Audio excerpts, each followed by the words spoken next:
Kentucky Davis. Top 4 teams all struggled, as well documented on Saturday, including number 1 Georgia. They had the worst offensive output of the season, grinded their way to a 16-6 win over Kentucky. Now, Dogs got stopped on the goal line. They were about to go up 22-0. They might have blown it out from there.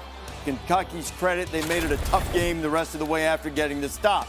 Ohio State trailed at halftime against Maryland, got out of College Park with a 43-30 win. All their running back problems, the freshman Dallin Hayden went for 3 touchdowns and a $146. Michigan had to settle for field goals in the red zone again, but the one from Jake Moody made him a hero in Jim Harbaugh's eyes. Michigan is 11-0 going in to Columbus against Ohio State on Saturday. TCU took it right down to the wire. They call the play bazooka, where they run the field goal unit out. Tick, tick, tick, tick, tick. Griffin Kell knocked it through to keep the Horned Frogs perfect. But Tennessee got knocked out of the playoff picture. And, boy, just an awful injury to Hendon Hooker, who tore his ACL and is done for the season as South Carolina played the game of its life and won 63-38. And USC outshot UCLA 48-45. The Trojans are in the Pac-12 championship game. Caleb Williams threw for a career-high 470, and he needed every one of them to outlast Chip Kelly's Bruins. And number 6, LSU, no problem with UAB. LSU finishes the regular season going to Texas A&M. Then they'll have the SEC championship game against Georgia, as they will try to be the first 2-loss team to make the playoff field, but they need things to fall their way, and they need to help themselves by beating the Bulldogs if they can. So as we await the rankings, Kirk, and remember, nobody's seen them yet. We'll see them just as soon as the people at home do. What are you keeping an eye on tonight? Well, obviously, you just went through it. We had so many close calls, but the matter of the fact is that Tennessee loses a football game, and you all of a sudden want to know who's this benefit the most. And I think it opens the door, obviously, for LSU. Remember, we've been discussing the last 3 weeks. You know, if LSU were to win out and LSU and Tennessee are out there, Tennessee has the head-to-head, that whole discussion is gone. If LSU wins out now, which would be very challenging to beat Georgia and Atlanta, but if they did, even with 2 losses as SEC champ, they would be in. And, you know, Joey, USC, man, think about when Lincoln Riley got hired. They brought him in 1 year, 19 transfer portals, Caleb Williams leading the way. Here they are on the brink of a Pac-12 championship and very good shot of still maybe getting into that playoff. Yeah, and even crazier for USC, when we covered them in the spring, they had like 60 scholarship players on the team. So they had to fill out the rest of their team. I was surprised that they've been able to play so well and get to the spot they're at. So I have my eye on that 6 to 7 area. LSU played UAB last week. You know, I'm not sure a lot of people watched that game. They found a way to win. USC, who before last weekend, their best win was Oregon State. And they got 2 games to end their season, which is UCLA, which they won that game, yep. And then they finished with Notre Dame. So in that 6 to 7 area, I wouldn't be surprised if USC now gains a lot more respect after going on the road to beat UCLA, and they have one more chance to make a statement. Yeah, and where is Notre Dame this week as well? That could also benefit the Trojans. I'm looking at Clemson. I mean, this was a team that we had left for dead. After they lost by 3 touchdowns against Notre Dame, they weren't competitive in the effort. They looked sluggish against a Syracuse team that has now seen the wheels come off. They're at 6-5. Clemson is just this team that's kind of plodded along, and yet here they are. They're 10-1, and now we're looking at a possibility where maybe Florida State, a team that Clemson beat, maybe they're up in the top 15. Maybe South Carolina sneaks in the 20s.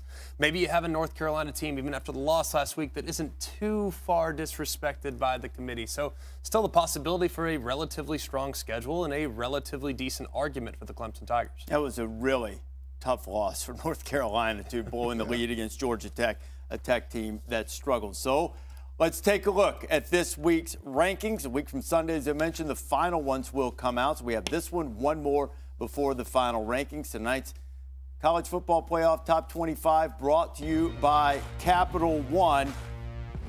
And Louisville has gotten back into the rankings at 7-4. Well, I mean, after seeing just how much the committee absolutely loves NC State, there's Louisville. But, hey, another potential feather in Clemson's cap, perhaps, since Clemson took care of Louisville a couple weeks back. Yeah, UCF, everything is going to fall their way as long as they don't lose the final game. They're at number 22. Got a chance to win the American, maybe get a New Year's 6. And Texas back in there and still with a chance, Kirk, to get to the Big 12 championship game should they win and Kansas State lose this weekend. Yeah, and we all left Austin that night after the way they lost to TCU a couple weeks ago. You wondered where they would be fighting back that next week, and they showed a lot of heart. Here they are at 7-4, one more game to go. Bearcats at 9-2. A lot of people forgotten about them. Last year in the playoff, Fickell backs it up with another strong performance. Obviously have one more game in Oregon State. That helps USC in their resume as they're trying to look for, things that might separate them if they get into a discussion there at the end. The Bearcats up 1. They've got a game against Tulane coming up on Friday. That will go a long way, if not decide, who makes it into the American Championship game, almost certainly against UCF, who's beaten both of them this year. Let's look at 20 through 16. At number 20, Ole Miss, who got clobbered early, dropped 6 spots down to number 20 by Arkansas. They lost to Arkansas over the weekend. There's Tulane that I mentioned.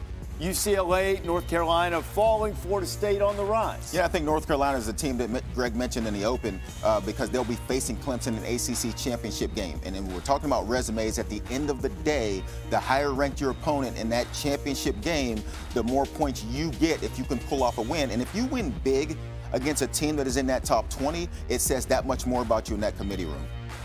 Win big like 59-0, like yes, Ohio State. Like is that what they need to do? Absolutely big. Okay, 59-0's the barometer. Okay, that's what they're going after. And Florida State, remember they beat LSU by 1 point opening night too, so that's really not a bad loss for the Bayou Bengals as they try to fight their way in as a 2-loss team if they were to be able to upset Georgia and win the SEC championship. Let's continue on the rankings.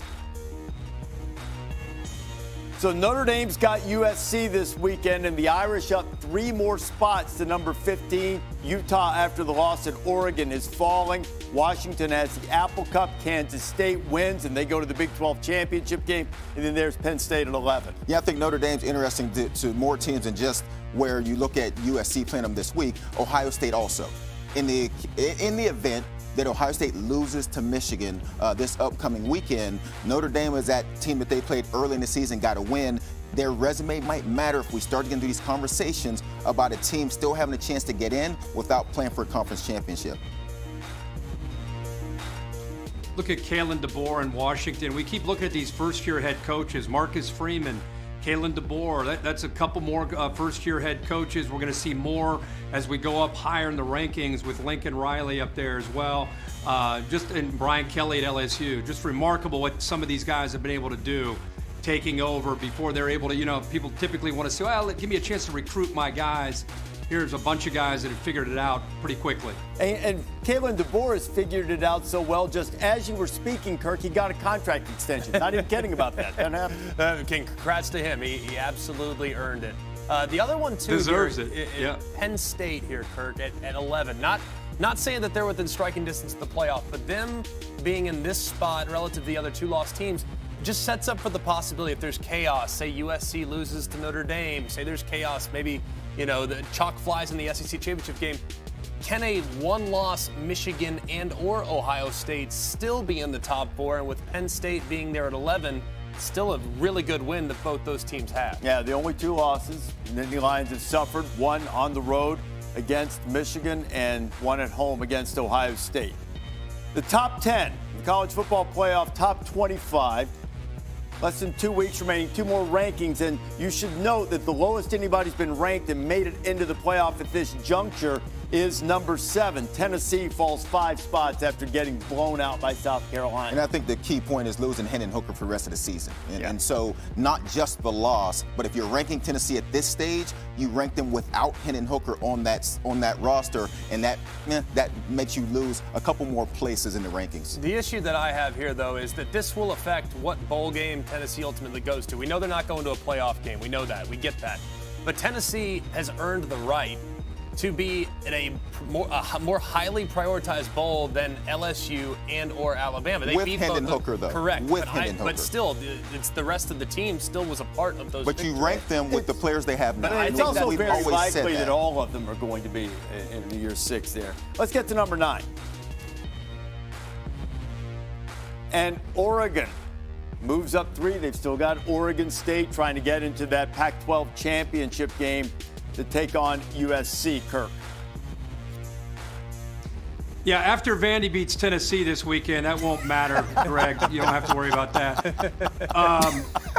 But Oregon, this Oregon team again, and by the way, another first-year head coach. And what they've been able to do, the athletic ability that they have, the speed that they're playing with, and of course, Bo Nix, fighting through some injuries, continues to play good football. There are a lot of Bo's teammates that didn't expect him to play last week, and he got out there and gutted it out and led Oregon past Utah. Number 8. Clemson. So they're at 8. What's your reaction to that as it pertains to Clemson's opportunity to be a one-loss ACC champion and get into the playoff? I don't know that it changes. I'm sure that makes Alabama number 7 since we haven't seen them yet. I don't know that it changes the overall outlook for Clemson because ultimately speaking, at the end of this, Alabama will be out of the way when you look at once we get to conference championship games. But again, I think Clemson has to make a statement against North Carolina when they play that game. Joseph, I'm with you. I don't think it matters where Alabama and Clemson are because of that opportunity to get to Charlotte and win a conference championship. And you guys keep alluding to it. I mean, all of a sudden they're playing a hot South Carolina team. You get the ACC championship. I think that no matter what, whether they're ahead of Alabama or behind, Reese, I think they'd go by them. Yeah, Kirk, I don't think there's any question about that. If Clemson gets to the point where it matters that they're in contention, they will pass Alabama because they're not treating them as an ACC champion right now, and ultimately they would. Might have been a metaphor for South Carolina last week. They ran out of fireworks. They scored so much. That might be a metaphor for what's awaiting them on Saturday against Clemson, too. Number 7. And it is Alabama. So the Crimson Tide finishes up against Auburn. They'll find out their bowl destination. And so they're sitting there, but that's the ceiling. Even if they move up, they're not a threat. I know so many people are worried about it. They're not a threat to move in to the top 4. No, because you're playing against a team that's 5-6 this weekend, and then you're done for the rest of the regular season. The team that should be most frustrated right now is Clemson, because ultimately it's not their fault that North Carolina lost. And if you look at the rest of the ACC, Clemson has done what they needed to do. They sit there with one loss. That one loss is hideous. Don't get me wrong. But Oregon also has a hideous loss as well. And I think Clemson right now, to be in the position that they're in, they just haven't been benefited by the rest of the ACC to help prop them up in an effort to kind of get back within striking distance of those top 4. Okay, let me ask you this, Kirk, as it pertains to Clemson, because this seems to me to be a football judgment thing.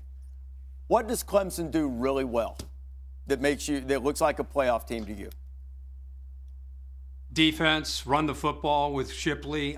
DJ's up and down. I don't know if you can really hang your hat right now on their ability to throw the football if teams are able to match up with their run game.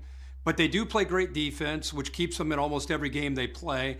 And, they got a defensive line when they're all healthy and able to play, they can take over a football game. So I think if you're going to say what do they do or just a football judgment, for me, that's what it would be, trying to get Shipley going and trying to be able to play great defense and hope that DJ is on that day. Because when he's on, guys, I mean, he can still be very effective with some of the receivers that they have.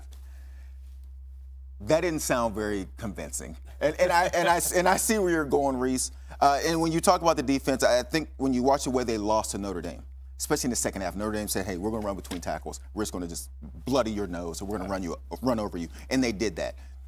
I don't know that there's one thing you grab about Clemson and say that this is great, but they win football games.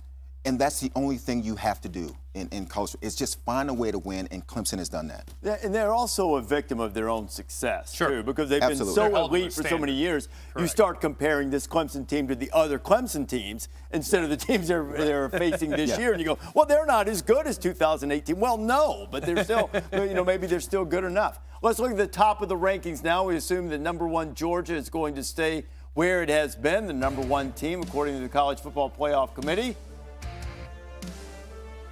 is the Georgia Bulldogs. 11-0, they go into clean old-fashioned hate against Georgia Tech this week and then have the SEC championship game against LSU after that 16-6 sort of slog fest in Lexington on Saturday. Number 2. It is the Buckeyes. You know what awaits them on the banks of the Olentangy. Buckeyes and Wolverines meeting with perfect records for the first time since 2006. Winner goes to the Big Ten championship game. Now, I'm interested to see after Michigan's latest near miss. Now, I know TCU had one too. Michigan or TCU at number 3? Going to hold serve with the Wolverines, and it will be. It'll be 2 versus 3 for the Big Ten East Championship. And TCU, the 4th unbeaten team, I assume will be at number 4, and they are. So that's how it is. Those are the 4 teams that control their fate. Obviously, either Ohio State or Michigan will have a loss at the end. So the 2 teams left now, USC and LSU. Which order would you put them in? What's going to happen, Joey? I think we're going. Yeah, I think that LSU is staying at number 5. At number 5. It is 2-loss LSU, 1 spot away, which would indicate that the committee at this point thinks if LSU, if they can win the SEC championship, stand to reason that they're going to play their way into the playoff. Now, SC still has 2 more opportunities, so maybe. And the one thing you look at here that I want to point out, Kirk, is that when you get 5, 6, they have to rank them in some order. They have to stack them one on top of the other. They don't let them rank them beside each other. You don't know if it's maybe 1 vote in that room and somebody that's going, I don't know, I want to see another week or 2. It could be very close, but right now it would seem like that LSU's in really good shape.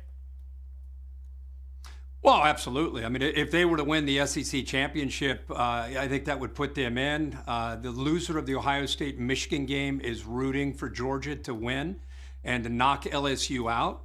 I think the other thing that stands out is what happens to USC, because you're potentially setting up, with Ohio State and Michigan playing each other, you start to look down, and if everything works out the way it should, which it rarely does. But if Georgia beats LSU, now you've got USC as Notre Dame in a Pac-12 championship.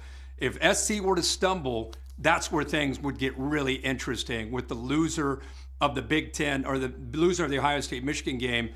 Who is the discussion with that potential loser of that game? You are looking at a potential of getting both Ohio State and Michigan in if you get a couple losses there at 5 and 6. Under what circumstances would you take the loser of the Ohio State-Michigan game over 1-loss ACC champion Well, Clemson? if it's Ohio State, because they have to win against Notre Dame early in the season. Now, Michigan, which we've discussed, because they didn't play anybody before they got into the Big Ten, it's a more difficult discussion to have to include Michigan. Ohio State, because of that win against number 15 now in the rankings, Notre Dame, they would at least have a discussion. So it opens the door. I don't know that they would get in above a ACC champion Clemson, especially if Clemson goes out and makes the kind of statement we're talking about. But that is the discussion. And I think that's the only way you have that discussion is if Ohio State is that team that doesn't win this weekend. I know conference championships matter. That should be huge, right? That should be as high of a priority when it comes to evaluating these teams as anything. But if I'm looking at this right now, let's say Michigan goes on the road and takes care of Ohio State this week. Let's just assume. I know that hurts his ears, and I know Herbie shouldn't listen to that. We're not going to assume that. Well, let's just pretend for a second the Wolverines win for back-to-back years for the first time in over 20 years. But Ohio State loses at home, but it's close. Ohio State still has 2 better wins against both Penn State at 11 and Notre Dame at 15 than anything right now on Clemson's resume. So conference championship notwithstanding, right now, Ohio State would have a more impressive resume than being a ACC conference champion. So I actually think if Michigan wins, the door for Ohio State is very much wide. But if Ohio State wins because of Michigan's non-conference, Kirk, I think it's actually tougher for Michigan to make a case as a 1-loss team having lost to Ohio State. Of course, it's going to depend on the flow of the game and just how it looks. I mean, if one team's dominant over the other, that would probably destroy any opportunity. But if it's a hard-fought game like in 06 and it's close, it'd be an interesting discussion. The big thing is what's going to happen to LSU. If they lose to Georgia and if SC were to lose to Notre Dame or the Pac-12 championship, that's what opens up this discussion. Because if SC takes care of business and the loser of the Ohio State-Michigan game they're going to lose that game, SC potentially goes right up open over LSU if LSU loses in Atlanta. So SC's very much alive. And guys, why are we? Reese has been bringing this up. If TCU were to lose and win the Big 12 championship, are they going to be okay in these same kind of scenarios, same kind of discussions? So there are a lot of fun what if scenarios that are out there right now, and I think you've been saying it all along. And Reese, I think you may be right that TCU could still be okay even if they stumble, if things work out the way they should. Yeah, it's really interesting with them because it's almost changed a little bit now. If they were to stumble and still win the Big 12, maybe they're okay, but that's up on Saturday. College Football Playoff Committee Chair Boo Corrigan joins us now. Boo, let's start. Southern California is at number 6. How does the committee view SC's strength of schedule and the balance of the team? Because early in the year, we talked about TCU. You wanted to see more from their defense.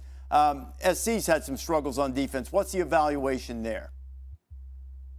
Well, I mean, clearly that was a dominant conversation for the last couple of days, and it wasn't a one-time conversation. It was over and over and over again to make sure that we were looking at this the right way. There's reasons for USC to be at 5. There's reasons for LSU to be at 5. As we looked at it, the wins over Alabama, Mississippi carried the day more so than the wins over UCLA and Oregon State. As you alluded to, the good win that they had on Saturday was 48-45. And I think some of the members of the committee, and as we looked at it, wanted to see a little bit more from their defense, as well as the overall strength of schedule from LSU, really drove the day. And the other interesting one, as we're looking at resume comparisons on the screen right now, is Clemson. And I asked the guys earlier, what is it that Clemson does at an elite level that looks like a playoff team? How would you describe the discussion about Clemson and the evaluation of Clemson within the room? Right, you're looking at the football judgment, right, as we're going through this. And, Clemson's 6-1 against teams over 500. Alabama's 6-2 with teams over 500. They've got the 2 close losses. Obviously, Alabama does. And then that game against Notre Dame, that 35-14 game, continues to be part of the discussion. You look at Clemson defensively, they got some dudes up front that are making plays and doing things. And, but overall, we saw Alabama as being 7 and Clemson 8. I mentioned the strength of schedule for TCU, at least at this moment, where they've played, ranks higher, Ohio State and Michigan. I think there's a thought process out there that TCU is clearly behind those 3. Is that the way it is within the discussion and evaluation of the committee? Yeah, we go through the same thing every week and start off with that 1 through 4 and make sure that all the teams we're looking at, they're up on the board. We're comparing everything. We're looking at it. TCU's done a really good job in finding ways to win games, whether they're trailing going into the fourth quarter. They found a way to win games. The excitement of last weekend, the way they run onto the field. I think y'all said bazooka or something as they run onto the field to kick that game-winning field goal. Michigan, again, that non-conference schedule has been an issue, but they continue to find ways to win games and win by bigger margins. What did the committee make of the fact that the combined margin of victory for the top 4 was 26 points? That's for any week in the college football playoff era in which the top 4 has gone unbeaten. We've never had that many close games. At this stage in the season, how much of a penalty or how much of a understanding is there about the fact that you're deep in the season, you may have rivalry games or bigger games coming, and you may have a little bit of a off performance from time to time? Well, a lot of times teams are playing their 6th or 7th consecutive game as we're looking at it, but each of the 4 teams found a way to win. Georgia over Kentucky. The Ohio State Maryland game was close. They get the pick 6 right there at the end. Michigan and Blake Corum getting hurt right before halftime, did play a play in the second half, so that factors in. And then obviously TCU with the excitement of the last second field goal. Boo, I know that you guys don't project, that you evaluate what has happened. But we know Ohio State and Michigan's on the agenda, and you know what the resumes are leading into this game. Several of our guys feel like that there's a chance for both Big Ten teams to get in, regardless of outcome, but there's a greater chance if Michigan were to win on the road as opposed to Ohio State due to Michigan's non-conference schedule. How would you evaluate that? You know what? We're just happy to close out Week 12 right now and be able to move on to next week, brother. Come on, Boo. Just a little bit. Just a little bit on how you've evaluated Michigan, Ohio State up to this point. Yeah, I mean, they're both undefeated at this point. We've judged everything through Week 12, and we look forward. You know, the thing about it is college football always delivers, right? You know, it's an exciting time of year, and it just continues to grow. It's going to deliver on Saturday for sure, and you'll have more answers by then. Boot 7 has ever gone on to make the playoff. Georgia, Oklahoma were both ranked 7th in 2017, 2019, respectively. Clemson is sitting there at 8th, unusual thing in the rankings right now. The team ranked 7th. Alabama probably has no real shot, almost certainly has no real shot of making it, but Clemson, maybe it does. Heather Dinich joins us now, does a great job covering the college football playoff process for us. Heather, what's your reaction? Not a lot changed from last week. What's your reaction to the rankings tonight? Well, there are two main points, Reese, I think. The first is that LSU sitting there at number 5 ahead of USC, to me indicates, yes, if LSU runs the table, somehow beats Georgia and wins the SEC, they will make history as the first 2-loss team in the college football playoff. Beyond that, I go all the way down to number 15, Reese, where Notre Dame is the common thread in all of these discussions we're having about how this will shake out on Selection Day. Why? Because as you talk about Clemson as a contender, they got hammered by Notre Dame. That might keep them out.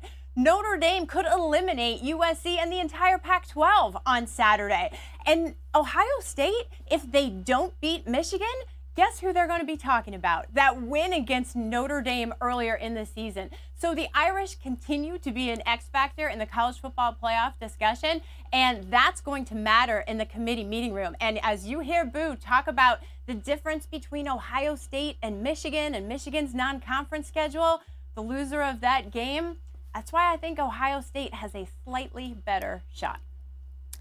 That's a great point, Heather. And the other thing to think about, too, is the Ohio State-Notre Dame game. Opening night, long time ago. You get in trouble comparing scores too much. But if SC were to run them on their home field, where Ohio State, albeit on the opening night, struggled at least for a while against them, maybe that would be a point in USC's favor at the end as well. Heather Dinich, you can see all of her stuff on ESPN.com covering the college football playoff.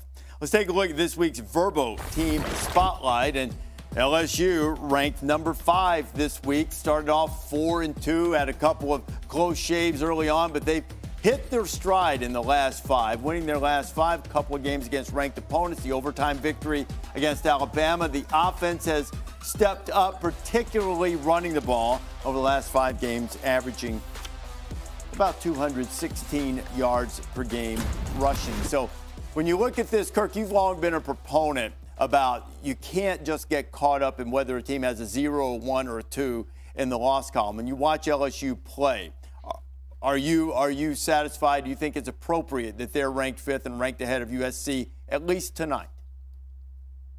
Yeah, I think based on the last 5 weeks, and they've been a team that's definitely trending in the right direction and became a different team. They have a different identity, I think, from the middle of the year to who they are right now. Now, if we went out, Heather just said it, we've all been saying it, if they went out, they're obviously going to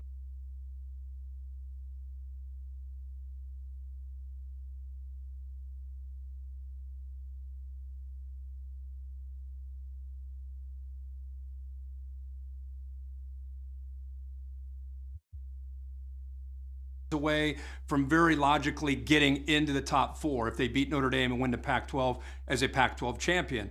But what if SC were to stumble and Georgia were to knock off LSU? That, I think, is what we're all saying. This would be this year's version of potentially Armageddon. If Georgia wins out, which is, again, very likely, SC loses to Notre Dame or the Pac-12 championship, now we get into this. Does the loser of the Ohio... Who's left, by the way, Reese? Who's left in our discussion? The loser? No, really. Yeah, the loser of the Ohio State-Michigan game. Clemson, if they win out as a ACC champion. And I don't know who else you want to throw in there. Maybe Alabama, because the only 2 losses they have are on the last second plays against Tennessee on the road and LSU in overtime in Baton Rouge, this red-hot LSU team we're talking about. Those are their only 2 blemishes. I guess you could throw them in the discussion. But that's how close we are to the loser of the Ohio State-Michigan game.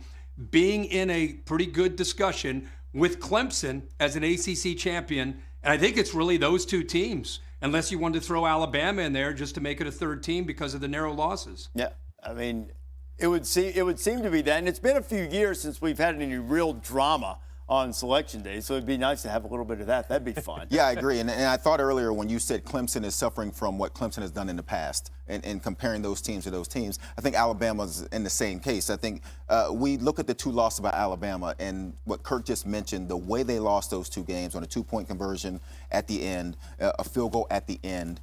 Alabama's probably a better ball club than we talk about nowadays simply because they've lost those two games. But I agree.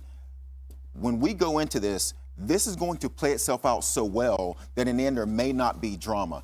But that's why this question remains of who wins Ohio State, Michigan? Yeah. How do they win that game? The USC is playing Notre Dame, a team that matters to Clemson, a team that matters to Ohio State. And this is the time of year we get into that, where we look at 10 through 25 and say, who did all these teams play earlier in the season, and how did they play them? And it matters to this. I can imagine in that committee room, could you imagine like the conversations that they have to have of what matters to each individual and how they rank these teams? You want to talk about real chaos? Let's just add to the fact that maybe Matt Campbell, for the first time in a while, they pull off a stunner. Win a close game. Shock. Yeah, they actually come out on the other side, right? Yeah. Maybe Iowa State gets it done this week. I mean, goodness gracious, y'all, at what point is the clock going to strike midnight for TCU? They've now come back from significant deficits in 5 of their games in the second half. They still sit at 11-0. I love TCU. I think they're terrific. They're worthy of every piece of attention that's positive that they've gained. But they're also human. And if they lose a game at any point in the next 2, are they automatically out now? Do they join the likes of Clemson? Do they join the likes of a one-loss SC? Or are they still in a fairly good position even if they do come up short in one of the next 2 weeks? I still think they're under consideration. And to the point about whether you throw Alabama into it, and you've brought up the way they lost, this is the rare year. Most years, the football judgment side really favors Alabama. This year, the resume is better than the teams looked on the field, in my judgment. There are 2 plays away from being undefeated. Absolutely. There are 3 more plays away from having 5 losses. So, I don't see any path for them. No, I don't see it. Don't forget to tune in to Rankings Reaction presented by Cheez-It after the show on Twitter, YouTube, and the ESPN app. Top 4 looks like that. Number 2 and number 3 with the showdown. The banks of the and that Michigan-Ohio State game will be the 9th time in the regular season. Teams ranked in the top 3 of the college football playoff rankings will meet as they will in Columbus on Saturday. Pleased to be joined by Chris Felica and Bear. As you look at the latest rankings, not a lot changed. What stood out to you? One thing stood out to me above anything else tonight. It appears we got to look into what Kirk Herbstreit's Superdog is going to be on Saturday. Yeah. I think he let the cat out of the bag there on Saturday. I think he did. Likes a little Vandy. Yeah, I think he's going Vanderbilt again. Oh, hey, give me Vandy. I'm claiming Vandy right now before you are going to even get close to that, Reese. So I got Vandy outright on Saturday. Outright on Saturday. Hey, show your gold, have fun, expect to win. Some of the many mantras that Vanderbilt's had over the years. Or you could say Clark Lee has a team that's playing for bowl eligibility, which is a big deal in the city of Nashville, and Tennessee is not necessarily playing for bowl eligibility, and their opportunity to get into the playoff is gone. They're fighting amongst themselves in the locker room. Things are not good right now in Knoxville. So, and plus Hendon Hooker obviously has that injury. So I got a weird feeling on Vandy this week. There you go. And I tell you what, you're good at picking up on the vibes. Bear, McElroy said something earlier. You look at the latest rankings, and it is heavy with the Pac-12. Yet, Boo Corrigan tells us that the committee still wants to see a little more balance from USC and a little more from their defense. I know they forced a bunch of turnovers, but they've also given up a lot of points and yards. So how do you evaluate that right now, the strength of the Pac-12 relative to the number of teams that have been ranked, and the fact that SC with just a 1 loss by 1 point behind a 2-loss LSU? Yeah, I think USC has the biggest potential upside of these teams remaining. You look at the way was it pretty last week? No, they allowed 7 yards to play, and somehow they still won a game. But if you win that game against UCLA, who's ranked, Notre Dame this week, who's ranked, and then Pac-12 title game probably against Oregon, who's going to be top 10 at the time, that's going to carry a lot of weight. Now, is that going to be like, we're all trying to grasp at straws here, try and throw out scenarios out here, but like, could that potentially be enough to get them to 4, even if TCU doesn't lose? Like if TCU slops past Iowa State this week, slops past Kansas State, like I personally couldn't imagine taking an undefeated team from 4 out above USC, who would have a better quality win. But I suggest TCU wins out because I don't think they can get in with a loss. I know we talked about that, but the loss would mean that they're either going to lose the conference championship game, which is the last data point that the committee has, or you're going to lose to the worst team in the Big 12. So TCU needs to win their 2 games in order to be certain. You know, the one thing I would say. Bear, I just wanted to. No, go ahead, Kirk. Go ahead. I was going to ask him, with that point, Bear, if TCU were to stumble, we just talked about if LSU were to lose in Atlanta to Georgia, and SC were to stumble against Notre Dame or the Pac-12 championship, who's left in this discussion? So what you're saying is if TCU were to go down, who would they be in a discussion with if SC and who else was there? LSU is gone. It would be the loser of the Who's Ohio left State in that Michigan discussion game. with TCU. Okay. And it would be the loser of the Ohio State Michigan game. And who else?